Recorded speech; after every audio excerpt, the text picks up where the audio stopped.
was 18 and there was this book that I read. It was called The N-Word, Who Should Say It, Who Shouldn't, and Why. Never finished the book though, because I found this quote by this guy, and I was like, who is this guy? So I Googled the guy, and then I found his entire narrative, and then I started reading his entire narrative, and I never finished reading the entire narrative, right? Because I found this quote. It was a quote that said that there are men who do nothing else but hunt fugitive slaves with hounds that are so well trained that they do, as they advertise, take slaves without scarring them enough to injure their value. But did you hear that last bit? Enough to injure their value. That part got to me.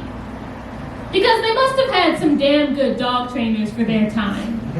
If they could train a dog not to rip off nimble, cotton-picking fingers. And they could train a dog to know how much force is enough. And they could train a dog not to kill a man just because the future of a country is packed on his shoulders. It's funny.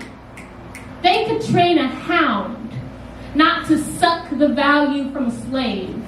And yet we can't stop a man in uniform from pressing his knee into throats, punching the beauty out of faces, firing bullets into craniums in front of small children, and basically destroying any speck of value that could be left in the bodies of the young, emancipated, citizenship-wielding, equal, and desegregated black lives that matter just as much as the white or the blue.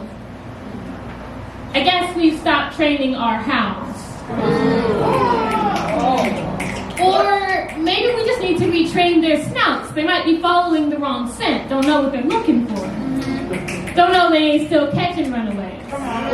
Don't know yet that we've discovered value outside of the nimble, cotton-picking fingers. I think we should retrain our hounds. But ain't it hard to teach an old dog new tricks? I mean, after all, the one that got Philando Castile was 29, and that's a hell of a lot in dog years. Woo!